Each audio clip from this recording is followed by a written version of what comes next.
Seperti yang kalian tahu, adu taring antara dua negara saudara yaitu Rusia Ukraina kini malah semakin memanas.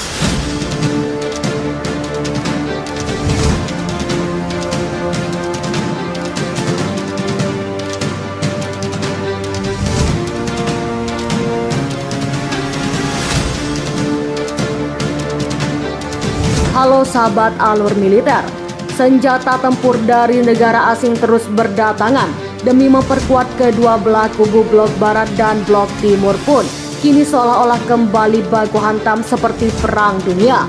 Berita terbarunya kini negara Asia yaitu Korea Utara pun ternyata telah siap mengirim pasukan personel terpilihnya untuk diterbangkan langsung ke wilayah Ukraina yang diduduki Rusia, di mana Korea Utara pun kabarnya kini telah memerintahkan untuk mengirim ratusan pekerja, tentaranya bahkan juga polisi wilayah panas itu.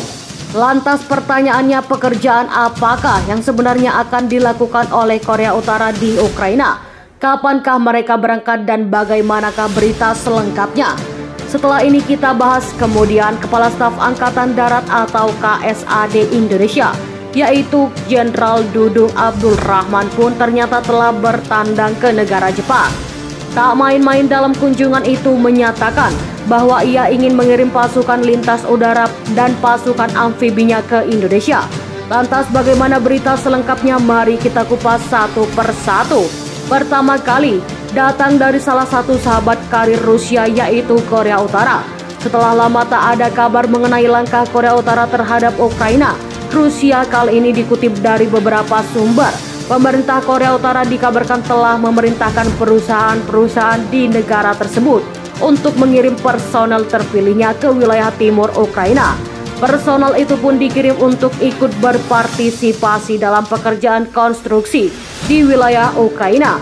Bahkan tak cuma para pekerja, sumber berita juga mengatakan Korea juga akan mengarahkan para tentara dan juga pasukan polisi ke wilayah Ukraina yang kini telah diduduki oleh Rusia. Lantas jika para personel pekerja terpilih untuk dikirim untuk proyek konstruksi, untuk apakah pengiriman tentara dan polisi Korea Utara ke negara Ukraina? Masih dikutip dari sumber-sumber yang sama, ternyata Rusia yang mengklaim bahwa Pyongyang atau negara Korea Utara mengatakan perusahaan yang diperintahkan itu untuk menyelesaikan pemilihan staf di akhir Januari ini. Namun sayangnya tidak disebutkan secara rinci pekerjaan yang dilakukan oleh para personel Korea Utara di negara Ukraina. Tapi dari laporan itu mengatakan bahwa mereka tidak mungkin diperintahkan untuk berperang sebagai tentara bayaran. Rusia juga bahkan dari laporan tersebut mengatakan kesepakatan antara Pyongyang dan juga Moskow yang diduga berisi klausul untuk melindungi warga Korea Utara dari keterlibatan dalam aksi militer di Ukraina. Dengan demikian, para personel terpilih ini pun kemungkinan besar akan menggarap pekerjaan rekonstruksi dan memulihkan bangunan serta jalan yang hancur selama perang Rusia-Ukraina kemarin. Kemudian berita kedua yang tak kalah mantap, negara Jepang baru-baru ini mengungkapkan bahwa mereka kini akan siap mengirim pasukan lintas udara dan pasukan amfibi ke negara kita Indonesia.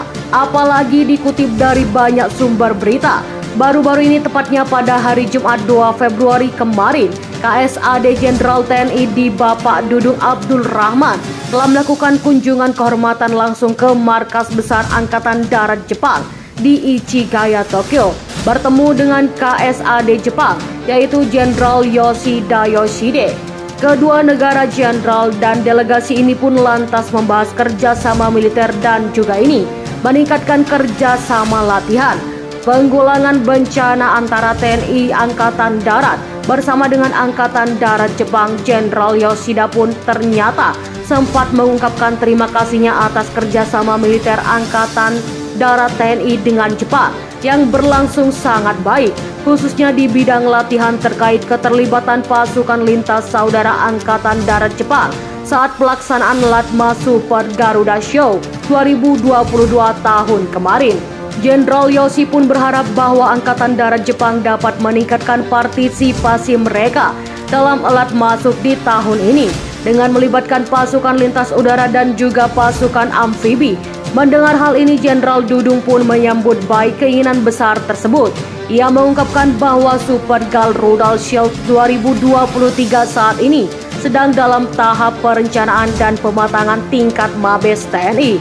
Dan terkait kerjasama ini, Jenderal Dudung pun memberikan pernyataan bahwa dalam pertemuan ini kami sepakat untuk lebih meningkatkan kerjasama militer di bidang lainnya, sehingga terwujud hubungan kerjasama dengan prinsip saling percaya, saling menghormati dan saling bersahabat, dan saling menguntungkan, serta senantiasa menjunjung tinggi semangat cinta damai dan menghargai masing-masing pihak tentunya antara Jepang dan Indonesia, khususnya TNI Angkatan Darat dan Angkatan Darat Jepang.